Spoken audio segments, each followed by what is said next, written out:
Hello friends, welcome to a channel जिसका नाम है एमसीक्यू धमाका। और हर बार की तरह यही कोशिश है कि कुछ अच्छा लेके आया जाए कंटेंट के मामले में, rather देन कि वेग बातें की जाएं। ठीक है, तो कंटेंट के मामले में जहाँ तक है तो मैं पूरी कोशिश करता हूँ कि शॉर्ट में अच्छी चीज़ें आपको बता सकूँ रिलेटेड। ठीक है, ज़्यादा वेग ना हो और आपको कॉन्सेप्ट समझ में आ जाए। ठीक, ताकि आप जिससे अपना जब वो आर्टिकल पढ़ें बाद में या वो चीज़ पढ़ें उसके रिलेटेड या एमसीक्यू लगाएं या क्वेश्चंस लगाएं तो वो आपको हेल्प करे। ठीक है, आपके कॉन्सेप्ट के बिल्डअप में या आपके पेपर को क्लियर आउट करने में। ठीक है, तो जैसे कि जानते हैं कि हम लोग की आर्टिकल 14 एंड 15 ऑलरेडी कवर्ड हैं, हमारी प्लेलिस्ट में है इंडियन पॉलिटी की। अगर आपने नहीं देखा है तो आप जाके उसको देख सकते हैं और फिर आप हमारे जो आज का लेक्चर है आर्टिकल 16 को भी कंटिन्यू करके देख सकते हैं। तो जैसे आपको मालूम है कि आपका जो हम लोग ये आर्टिकल 14 और 15 है जो राइट टू इक्वलिटी के अंदर आता है, राइट टू इक्वलिटी के अंदर आता है। ठीक, 14 टू 18। ठीक, तो आज हम लोग जो डील करेंगे वो है हमारा आर्टिकल 16। देखिए, सब हम लोग पढ़ रहे हैं राइट इक्वलिटी, तो जाहिर सी बात है इक्वलिटी देने का ही काम करेगा। लेकिन फिर कुछ जगह एक्सेप्शंस हैं। जैसे आपको मालूम हुआ कि हर जगह इक्वलिटी से काम नहीं चलेगा। जहाँ पर अगर कुछ खराबी है तो हमको वहाँ पर इक्विटी भी देना पड़ेगा। आपको ये वर्ड मालूम होना चाहिए कि इक्वलिटी और इक्विटी में क्या अंतर है। ठीक है, इक्वलिटी तो आप भैया अगर ये तो मान लीजिए ये एक आदमी ए है, ये बी है और ये सी है। ठीक, इसके पास मान लीजिए इसके पास बॉक्स है। ठीक है, और इसके पास एक पेन है। ठीक, और उसके बॉक्स में 4 पेन है। ठीक है, और इसके पास कुछ भी नहीं है। तो इक्वलिटी का मतलब ये है कि आप 3 पेन लेके आओगे और एक पेन इसको दोगे, एक पेन इसको दोगे और एक पेन इसको दे दोगे। तो जब आपने तीनों पेन बांट दिया इक्वलिटी के प्रिंसिपल पे, तो आप देखेंगे कि जो गैप था वो तो कम हुआ ही नहीं। इसके पास 4 पेन थी, ये 5 पेन पा लिया है। इसके पास शायद एक पेन रही होगी तो 2 पेन हो गए इसके पास। इसके पास एक को पेन नहीं थी तो इसके पास एक पेन आ गई। आप देखेंगे तो कि डिफरेंस अभी भी आप देखेंगे तो 3 का ए और बी के बीच में है, जो पहले था 4 और 1, और इसके जो डिफरेंस था एक को नहीं था, एक का डिफरेंस था, अभी भी डिफरेंस मेंटेन है। तो प्रॉब्लम तो सॉल्व हुई नहीं। इक्विटी में हम क्या करेंगे, इक्विटी के प्रिंसिपल में जो ए बी और सी हैं, ठीक है, जो आपका जो आपका ए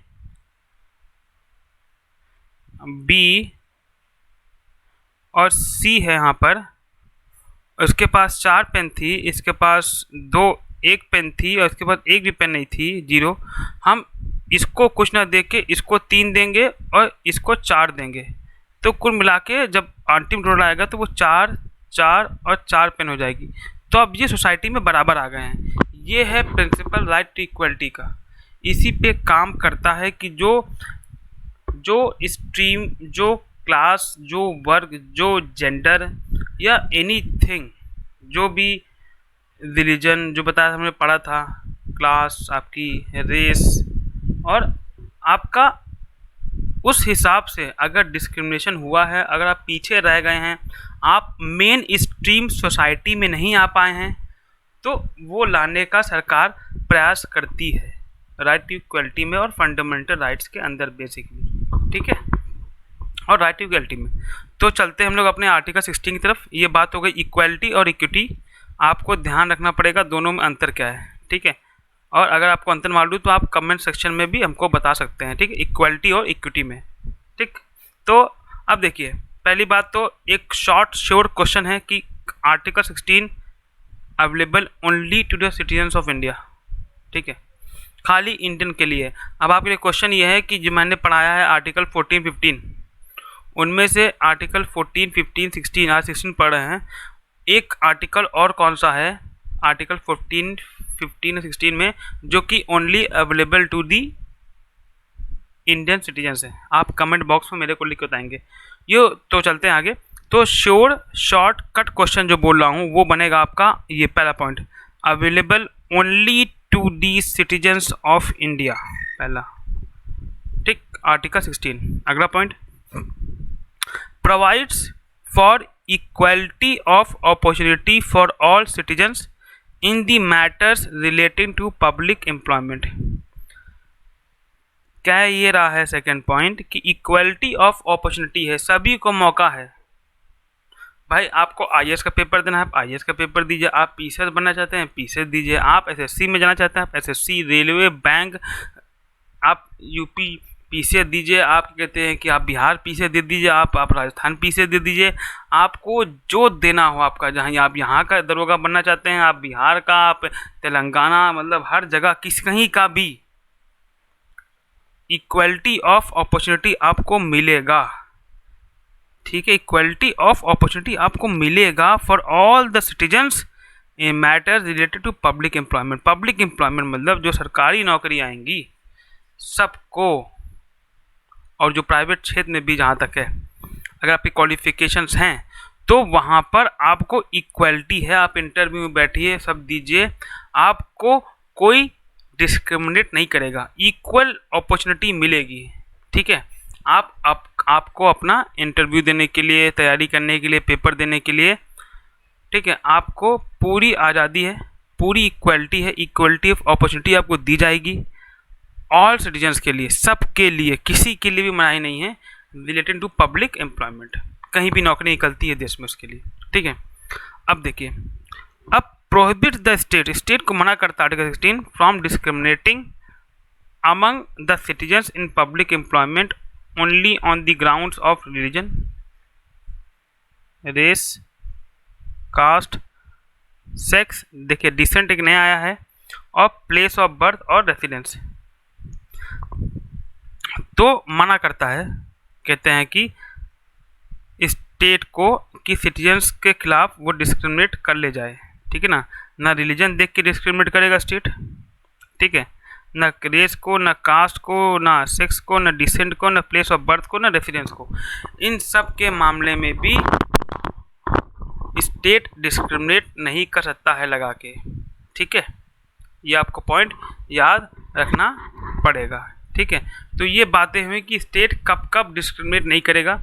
जैसे हम राइट टू इक्वलिटी पढ़ रहे हैं, तो इन सब मामलों में, इन सब religion, race, caste, sex, descent, place of birth और रेसिडेंस में वो आपको क्या कहते हैं कि अलग नहीं कर सकते हैं, आपके आर्टिकल 16 का दोहन नहीं कर सकते हैं, ठीक है ना।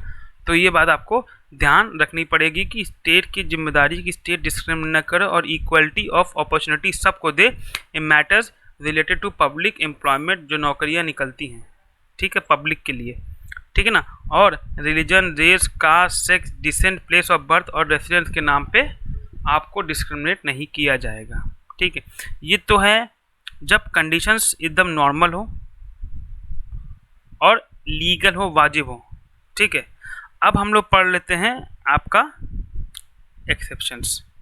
देखिए बहुत ज़रूरी है एक्सेप्शंस, हमने हर जगह पढ़ा है, आर्टिकल 14 में भी, आर्टिकल 15 में भी, आर्टिकल 16 में भी हम पढ़ लेते हैं कि कब कब ऐसी कंडीशंस कुछ आ जाती हैं जब सरकार को लगता है कि नहीं डिस्क्रिमिनेट करना ज़रूरी हो गया है, नहीं तो फिर दिक्कत हो जाएगी, ठीक है ना। तो वो क्योंकि वो बड़ी चीज़ें डिस्क्रिमिनेट करने के लिए उनको सही लगता है, मतलब अगर वो डिस्क्रिमिनेट करते हैं तो ज़्यादा बेनिफिट है एज कंपेरिजन टू लॉस, ठीक है। चलते हैं।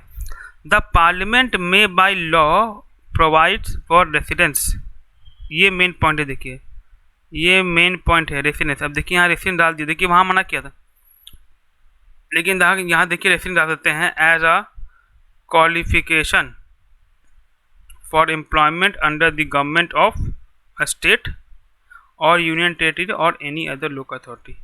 तो पार्लियामेंट में बाई लॉ बना सकता है कि भैया रेसिडेंट राज्य, जैसे मान लीजिए कि आप यूपी के हैं तभी इस पद को आप ग्रहण कर पाएंगे या भर पाएंगे, या इस जगह के हैं या इस बेसिकली ये रीजन हो जाता है, रीजन हो जाता है। आप यहाँ के हों, यूपी के हों, बिहार के हैं, या आंध्र प्रदेश के, तेलंगाना के, कर्नाटका के हैं, तो आप खाली जैसे नहीं होता कि अगर आपको कन्नड़ आती है तो भाई अब कन्नड़ जिसको आती है वो कर्नाटका में ही होगा, अब जिसको संस्कृत आती है जाहिर सी बात है।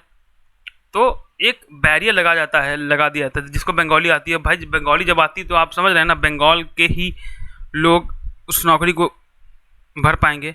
तो जैसे इस क्षेत्र का हो, यूपी का हो, बिहार का हो, तो खाली उसी क्षेत्र का ही भर पाएगा।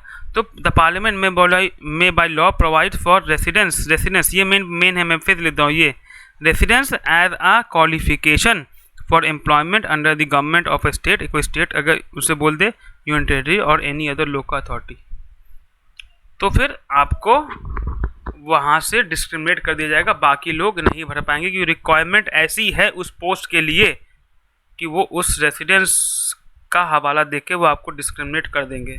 ठीक है, नॉट फॉर, ऐसा नहीं कि डिस्क्रिमिनेट कर देंगे, क्योंकि उनको वो डिमांड है। कोई और दूसरे क्षेत्र का आदमी वो या दूसरे एरिया का आदमी वो काम नहीं कर पाएगा। ठीक है ना, तो ये पॉजिटिव डिस्क्रिमिनेशन में आता है कि भैया हमको वैसे लोग चाहिए जो हमारा काम आसान कर सके, ना कि वो काम बढ़ा सके, मुसीबत ला सके। ठीक है ना, तो पहला पॉइंट हो गया रेसिडेंस के नाम पे आपको डिस्क्रिमिनेट किया जाता है। सेकंड पॉइंट क्या है, state can provide for reservation of post, reservation भैया हो जाएगा, in favour of any backward class of citizens which in the opinion of the state is not adequately represented in the service under the state. अगला point ये बोल रहा है, क्या बोल रहा है, वो ये बोल रहा है कि state can provide for reservation of post, भैया रिजर्वेशन के लिए डिमांड कर सकता है state in favour of any backward class of citizens. कोई ऐसी क्लास है जिसके सिटीजन बैकवर्ड ही रह गए हैं, भाई आप देखेंगे तो backward in the sense economically और सोशली, ठीक है, एजुकेशनली भी हो सकता है। ठीक है, which in the opinion of the state, जो स्टेट के ओपिनियन लगता है कि is not adequately represented in the service under state. जो स्टेट है उनमें जो नौकरियां हैं उनमें इस क्लास के लोग बैकवर्ड है और उनकी रिप्रेजेंटेशन बहुत कम है, या बहुत कम लोग उस मेन स्ट्रीम वाली नौकरी या वो जो नौकरियां हैं उसमें कम हिस्सा ले रहे हैं। तो उनको बढ़ावा देने के लिए, उनको प्रोत्साहन देने के लिए, उनको आगे ले आने के लिए वो रिज़र्व कर देंगे कुछ सीट्स या पोस्ट, ताकि जब वो पेपर दे तो वो उनको कम से कम इतने लोग तो उस कैटेगरी या उस क्लास से आ जाएं, ताकि उनका रिप्रेजेंटेशन जो है, जो वो रिप्रेजेंट करेंगे अपनी क्लास को, वो सोसाइटी में उनका बढ़ जाए। ठीक है ना, और उसको देख के बाकी लोग भी प्रोत्साहन, मोटिवेट हों और मेन स्ट्रीम में आने का कोशिश करें, पढ़े लिखें और आगे बढ़े। ठीक है, तो हमने दो बात किया है कि रेसिडेंस के नाम पे डिस्क्रिमिनेट किया जाता है, डिस्क्रिमिनेट कर सकते हैं, और दूसरा है रिजर्वेशन ऑफ पोस्ट की, क्योंकि वो वहाँ पर उनको लगता है स्टेट को कि वो सही से रिप्रेजेंट नहीं किए गए हैं, रिप्रेजेंटेड नहीं हैं सर्विस में अंडर द स्टेट। ठीक है, क्योंकि बैकवर्डनेस है उस क्लास में, उस क्लास के लोगों में। ठीक है, तो देखिए वाजिब भी है, आप देख सकते हैं कि एकदम लॉजिकल भी है कि सरकार तो काम करेगी ना, सरकार तो काम करेगी भाई, कि हमको लोकल एरिया में वो चाहिए, काम चाहिए, तो लोकल आदमी ही कर पाएगा। ठीक है, तो और कहते हैं कि मान लीजिए कोई पोस्ट ऑफिस हो गया, अब भाई लोकल आदमी चाहिए वहाँ के ना, वहाँ का एरिया जानता होगा, तो रेसिडेंस लगा सकते हैं एक क्राइटेरिया की इस रेसिडेंस का हो, इस एरिया का हो, वही फॉर्म भर पाएगा, उसी को नौकरी देंगे। ठीक है, रिजर्वेशन ऑफ पोस्ट हो गया, तो यहाँ पर आप अपील नहीं करते, यहाँ पर आपको एक्सेप्शन दिए गए आर्टिकल में, तो वो आपको मानना पड़ेगा। ठीक है ना, और a law can provide that the incumbent of to an office, जैसे ऑफिसर्स होते हैं जो काम करते हैं बेसिकली, उनकी बात चल रही है, incumbent of an office related to religious और डिनोमिनेशनल इंस्टीट्यूशंस। डिनोमिनेशन मतलब जो प्रिंसिपल्स सेट्सअप हैं, जो प्रिंसिपल्स होते हैं, जो प्रिंसिपल्स हैं, जो सेटअप हैं, setup according to the religion. ठीक, डिनोमिनेशन इंस्टीट्यूशन, जैसे मान लीजिए मस्जिद हो गया, आपका चर्च हो गया, आपका मंदिर हो गया, या क्या कहते हैं आपका गुरुद्वारा हो गया, तो उनके हिसाब से इंस्टीट्यूशंस और डिनोमिनेशन इंस्टीट्यूशंस मतलब वो प्रिंसिपल जो वो इंस्टीट्यूशन फॉलो करते हैं, मस्जिद, मंदिर, आपका गुरुद्वारा, आपका चर्च, और a member of its governing body जो करेगा should belong to the particular religion और डिनोमिनेशन।